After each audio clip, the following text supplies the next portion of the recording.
మీ ఏం IT AI job అయితే join next it challenge. Job తెచ్చుకోండి, 5 లక్షలు తీసుకోండి. హాయ్ హలో నమస్తే welcome back to our channel. నేను మీ వైషు. బిగ్ బాస్లో ఉన్న రీతూ చౌదరి మీద బయట చాలా ఆరోపణలు వినిపిస్తూ ఉన్నాయి. అవన్నీ ఆవిడకి తెలిసే అవకాశం అయితే లేకపోయినప్పటికీ రోజుకు ఒక ఆరోపణ వస్తుంది అనమాట. ధర్మ మహేష్ వాళ్ళ వైఫ్ గౌతమి చౌదరి ఆవిడ మీద చాలా ఆరోపణలు చేస్తున్నారు. మా ఇంటికి వచ్చారు, నేను ప్రెగ్నెంట్గా ఉన్నప్పుడు వాళ్ళిద్దరూ బెడ్రూమ్లో ఉన్న వీడియోస్ ఉన్నాయని చెప్పేసి కంప్లైంట్స్ వస్తూ ఉన్నాయి. ఇందులో ఎంతవరకు నిజం ఉంది, ఎటు వెళ్ళిపోతున్నారు వీళ్ళంతా, ఈ విషయం గురించి మాట్లాడడానికి ఈరోజు నాతో పాటు సోషల్ యాక్టివిస్ట్ కృష్ణకుమారి గారు ఉన్నారు. మేడంతో మాట్లాడదాం. హలో మ్యామ్, నమస్తే, బాగున్నారా? సో రీతూ చౌదరి ఈ మధ్య ట్రెండింగ్ టాపిక్ అంటే ఆవిడే పూర్తిగా. ఎందుకంటే ఒక్కొక్క కంప్లైంట్ వస్తూనే ఉంది. అది కూడా ఆవిడ బిగ్ బాస్లోకి వెళ్ళిన తర్వాత వస్తుంటే కొన్ని డౌట్స్ ఏంటంటే ఇవన్నీ పిఆర్ స్టంట్సా, అంటే ఆవిడకి ఏమైనా నెగిటివిటీ ఇక్కడ బయట పెంచితే అక్కడ ఏమైనా ప్లస్ అవుతుందనా లేకపోతే ఏంటి అనేది ఆవిడ అర్థం కావట్లేదు. వీళ్ళు ఇచ్చే ఆరోపణలు ఎంతవరకు నిజం ఉంది అనేది కూడా తెలియట్లేదు మ్యామ్. ఏమంటారు మీరు? ఇప్పుడు రీతూ చౌదరికి బెనిఫిట్ జరగాలి అని గౌతమి చౌదరి సపోర్ట్ చేస్తుంది, సహకరిస్తుంది అంటే నేను ఒప్పుకోను. ఓకే. ఎందుకంటే ఇప్పుడు ఈవిడ సంసారం గురించి, నా సంసారం ఏమైపోయింది, ఇలా అయిపోయింది అనే బాధలో ఈవిడున్నప్పుడు దానికి కారణాల్లో ఒక కారణమైన ఆవిడికి మంచి జరగాలని ఈవిడ ఎందుకు అనుకుంటుంది? అందుకని అది స్టంట్ కాదు, అది వాస్తవమే. అసలు రీతూ చౌదరికి ధర్మ మహేష్కి రిలేషన్షిప్ ఉంది అనేది ఈ గౌతమి చౌదరి ఆరోపించే దాంట్లో ఎలా ఉంది అంటే, ఆమె పక్కా ప్రూఫ్స్ తోటి ఆధారాలతోటే మాట్లాడుతుంది గౌతమి చౌదరి. కాబట్టి మనం గౌతమి చౌదరి మాట్లాడేది అబద్ధం అని కొట్టిపారేయలేము. ఏది ఏమైనా, ఏది ఎలా చూసుకున్నా ఇక్కడ కావాల్సింది ఏంటంటే మనకంటూ కొంచెం బుద్ధి జ్ఞానం అవసరము అనేది ఇవాళ అది ఈ సమాజంలో బాగా తగ్గిపోయింది అనడానికి పదే పదే పదే పదే ఇట్లా వస్తున్న ఘటనలు మనకు తార్కాణంగా ఉన్నాయి. మరి బుద్ధి జ్ఞానం ఎందుకు ఉండట్లేదు మనుషులకి అని ఆలోచించుకుంటే, అంటే వివాహేతర సంబంధాలు ఇవాళ ఏదో కొత్తగా చూస్తున్నామా అంటే కాదు.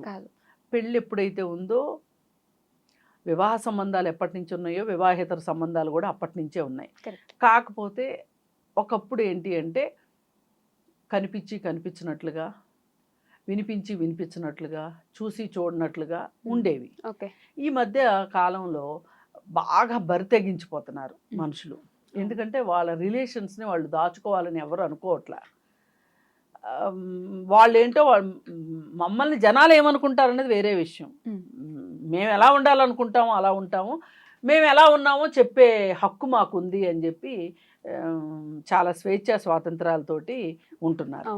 ఈ ఉండే వాళ్ళల్లో భర్తలు ఎంతమంది, భార్యలు ఎంతమంది అని చూసుకుంటే మనకి భార్యలు ఏమన్నా తక్కువ తిన్నారా అంటే అది లేదు. భార్యలు కూడా చేసేవి చేస్తూ ఉన్నారు. పైగా ఈ మధ్యకాలంలో హత్యలు చేయటం కూడా చూస్తూనే ఉన్నాం. మరి గౌతమి చౌదరి విషయం తీసుకుంటే కనుక ఈ పర్టికులర్ టాపిక్లో మనం గనక ముందుకెళ్తే, వీళ్ళిద్దరూ ప్రేమ వివాహం చేసుకున్నారు. ఆమె ఏం చెప్తుంది? నేను వివాహ బంధానికి చాలా కట్టుబడి ఉండి చాలా న్యాయం చేయడానికి నేను ప్రయత్నం చేశాను. దానిలో భాగంగానే నేను ఈ బంధానికి కట్టుబడి ఉండి ఓ బిడ్డను కూడా కన్నాను. అయితే ధర్మ మహేష్ తనకి మొదటి నుంచి ఉన్న అలవాటు ప్రకారంగా తను అమ్మాయిల చుట్టూ ప్రదక్షిణాలు చేయటం మానట్లేదు. వాళ్ళతో సంబంధ బాంధవ్యాలు కొనసాగించటం, ఆ సంబంధ బాంధవ్యాలు వివాహేతర సంబంధాలు అయిన లాగా అతను చేసుకుంటున్నాడు. పెళ్ళికి ముందే అతను అంతే. మరి పెళ్ళికి ముందే అంతే అని తెలిసినప్పుడు ఆవిడ పెళ్ళి ఎందుకు చేసుకుంది? అప్పుడు ఆమెకు తెలిసింది. ఎందుకు చెప్తారు? ముందు చెప్తాడు అతను, తర్వాత చెప్తున్నాడు పెళ్ళయ్యాక. ఏమో మెళ్ళ ఒక లైసెన్స్ బిళ్ళ వేసేసిన తర్వాత ఇంకేమి ఎక్కడికి పోద్దులే అనుకున్నప్పుడు చెప్పడం మొదలెట్టాడు, చూపించడం మొదలెట్టాడు. ఆవిడ ఎందుకని ఇప్పుడు బయట మాట్లాడుతున్నారు? ఇంతకు ముందు ఆవిడ ప్రెగ్నెంట్ గా ఉన్నప్పటి నుంచి ఎన్ని జరుగుతుంటే ఇప్పుడు ఎందుకు బయట మాట్లాడుతున్నారు? అంటే వాళ్ళ ఫ్యామిలీ మీటింగ్లు జరిగినాయి, మాట్లాడారు, ఒప్పందాలు జరిగినాయి. ఇంకా నేను చెయ్యను అని చెప్పటము, మళ్ళీ చేయటము, ఈవిడ దానికి సంబంధించి ఆధారాలు చేతిలో పెట్టుకుని కూర్చోవడము, మాట్లాడడము. పైగా ఆ రిలేషన్స్కి ఇతను చెప్తున్న కారణాలు ఏంటి అంటే, నువ్వు లావైపోయావు, నువ్వు చెప్పిన మాట వినట్లేదు, నువ్వు సరైన దానివి కాదు, ఇలా రకరకాల మాటలు. ఇప్పుడు వాళ్ళు మాట్లాడాలి అంటే 100 మాట్లాడతారు. మంచి లాంగ్వేజ్ ఉంది, తెలుగులోను మంచి లాంగ్వేజ్ ఉంది, ఇంగ్లీష్లోను మంచి లాంగ్వేజ్ ఉంది, మంచిగా మాట్లాడగలరు, ఇనులు విందుగా మాట్లాడతారు. మరి అసలు ఆమె పెళ్ళప్పుడున్న మెరుపు తీగలాగా ఉండకుండా ఆమె లావు ఎందుకు అయ్యింది అంటే బిడ్డను కన్నది కాబట్టి లావు అయ్యింది. బిడ్డను కన్నాక అవుతారు ఎవరైనా మహిళలు. అవుతారు. వీడియో లీక్ చేస్తాను అనింది ఆవిడ. ఆయన ఏమంటాడు, వీడియో లీక్ చేయండి, అసలు ఆ వీడియోస్లో ఏమీ లేవు, రీతు చౌదరి నా ఫ్రెండ్ లాగే చూస్తాను, నేను డిప్రెషన్లోకి వెళ్ళిపోయాను ఈవిడ చేసే పనుల వల్ల అని ఆయన అంటున్నాడు. ఇప్పుడు ఎవరిది నిజం అనుకోవాలి? అంటే ఆవిడ ఏం చెప్తుంది, వాళ్ళు చాలా ఇంటిమేట్గా ఉన్నారు, వీడియోస్ ఉన్నాయి నా దగ్గర అని చెప్తుంది. ఉండొచ్చు, లేకుండా పెట్టట్లేదు.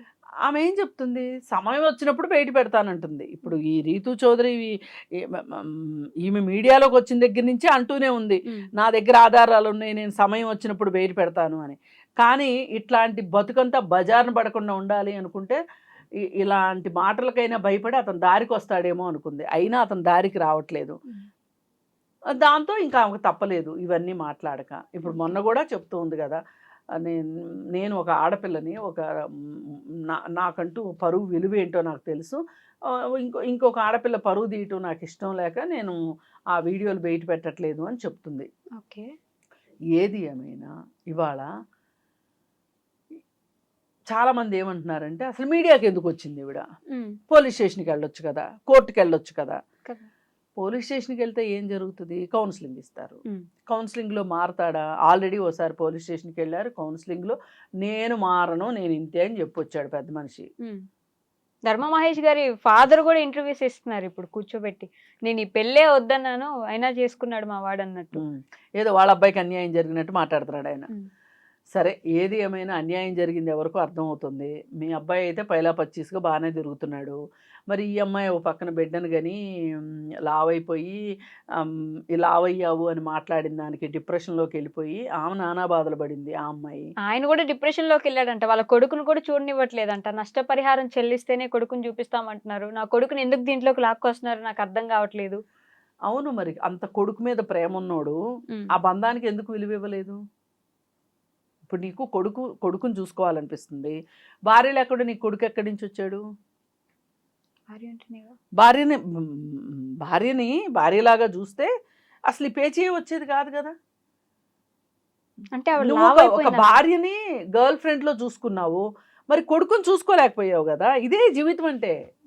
ఈ చిన్న లాజిక్ అర్థం కాక అందరూ సూపులో పడి కొట్టుకుంటా ఉంటారు.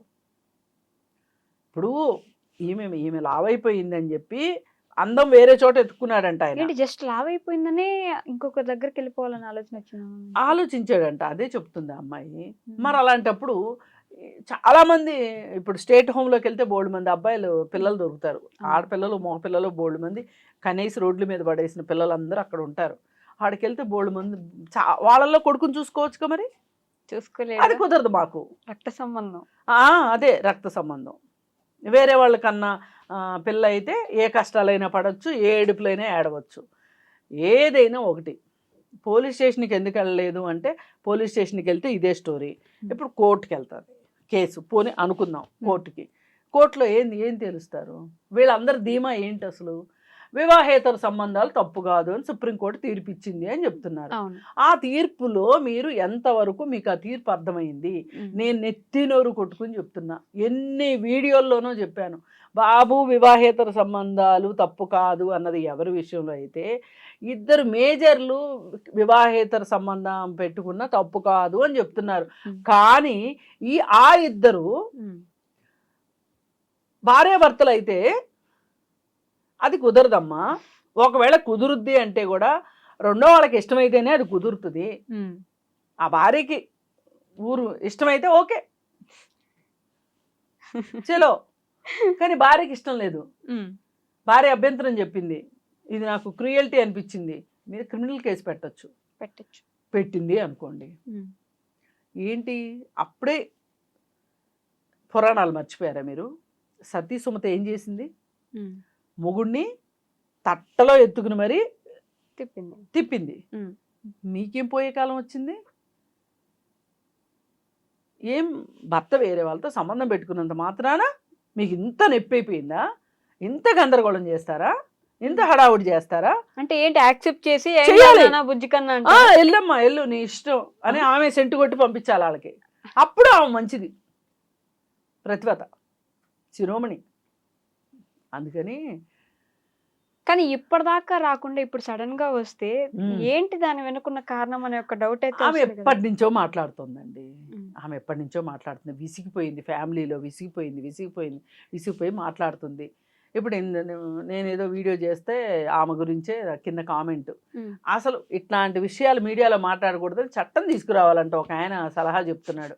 అంతేగాని అరే మీ బతుకులు ఇట్లా పెళ్లి చేసుకున్న తర్వాత భార్యతో కాకుండా వేరే ఆవిడతో ఉంటే ఇలా పెళ్ళాలకు పోలీస్ స్టేషన్కి వెళ్తారు, మీడియాకి వస్తారు, కోర్టుకి వెళ్తారు, అందుకని సరిగా ఉండండిరా, పాత రోజులు కాలం చెల్లిపోయినాయి, ఇప్పుడు అట్లా లేదు అని చెప్పాల్సింది పోయి ఉమ్. అసలు ఈ మీడియాలో రాకుండా చట్టాలు చేయాలంట.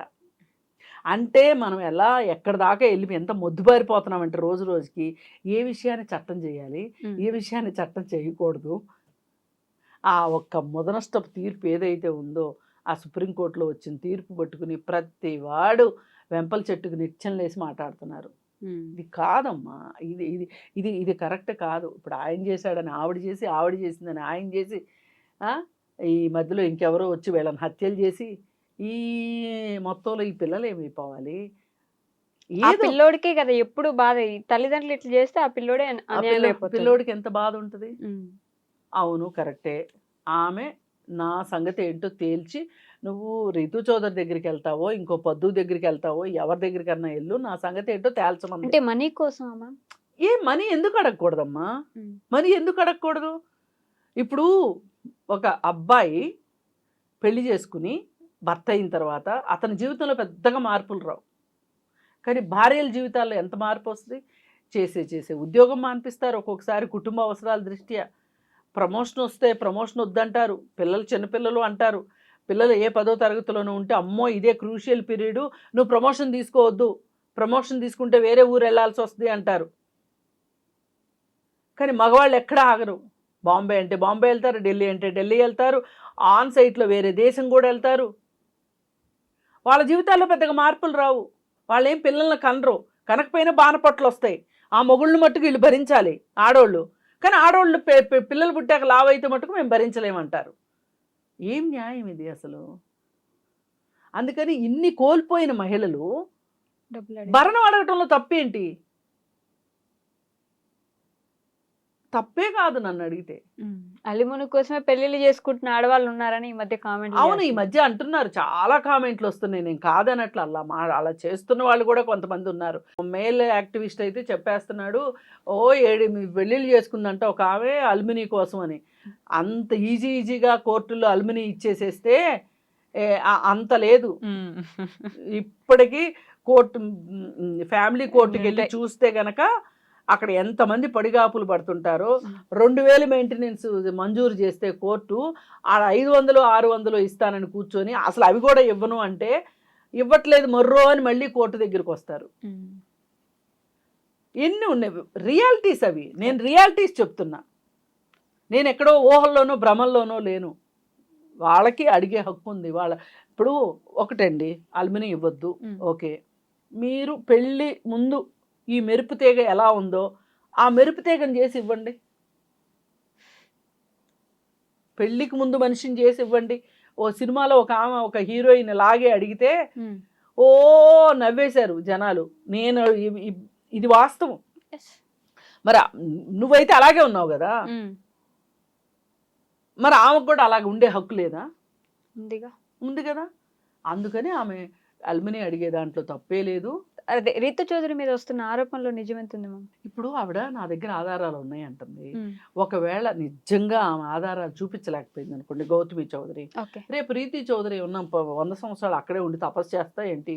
వస్తుంది కదా రేపు బయటికి. వచ్చిన తర్వాత ఆమె డెఫమేషన్ వేస్తుంది. అంతేగా. ఈ గౌతమి చౌదరి అంత తెలివి తక్కువది కాదు, అంత సౌండ్ మైండ్ లేకుండా ఏమి లేదు. అమ్మాయి అన్నీ తెలిసే మాట్లాడుతుంది. ఆ అమ్మాయి కాన్సిక్వెన్సెస్ని ఫేస్ చేయడానికి డిసైడ్ అయ్యే మాట్లాడుతుంది. అమ్మాయి మాట్లాడే దాంట్లో అర్థం ఉంది. ఎవరైనా సరే ఏ మేల్ యాక్టివిస్టులైనా లేకపోతే మామూలు జనాలైనా సరే, చూసే జనాలైనా ఒక్కటే అర్థం చేసుకోండి. మీరు గౌతమి చౌదరిలో మీ కష్టాన్ని చూడండి. మీకే ఆమె చెప్పే కష్టాలు మీకు వస్తే మీరు ఎట్లా రియాక్ట్ అవుతారో చెప్పండి. అప్పుడు మీకు గౌతమి చౌదరి అర్థమవుతుంది. అదర్వైజ్ మీకు గౌతమి చౌదరి అర్థం కాదు. ఓకే. ఆమె షూస్లో మీరు కాళ్ళు పెట్టండి. మీ వల్ల కాదు అలా కాళ్ళు పెట్టడం. మీ చెల్లికో మీ కూతురుకో ఇట్లాంటి కష్టమే వస్తే ఇలాగే మాట్లాడతారా?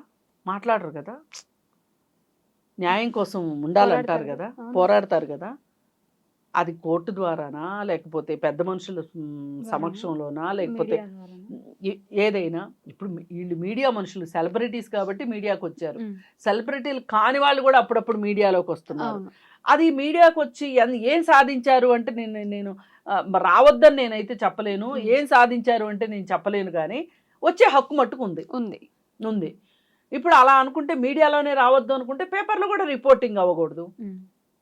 అసలు పేపర్లో ఏమీ రాయకూడదంటే తెల్ల పేపర్ అమ్మాలా వాళ్ళు? న్యూస్ పేపర్లో వాళ్ళు అసలు క్రైమ్సే లేకుండా ఏం ఆ. జరుగుతుందో లేకుండా. ఇప్పుడు ఏదన్నా జరిగితేనే కదా జాగ్రత్తలు తీసుకోగలుగుతారు.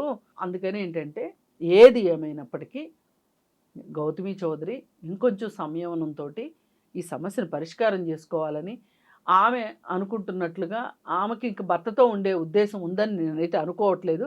అలా నేను మారను అనేవాడితో ఉండాల్సిన అవసరం కూడా లేదు. ఎడంకాలతో తన్ని బయటకు వచ్చేయచ్చు. కానీ వచ్చే ముందు తన కొడుకు భవిష్యత్తు కోసము తను జీవితంలో నష్టపోయిన దానికి నష్టపరిహారం అడిగే హక్కు ఆమెకుంది. అది సాధించుకోవాలి అని నేను కోరుకుంటాను. Okay ma'am, thank you. Thank you.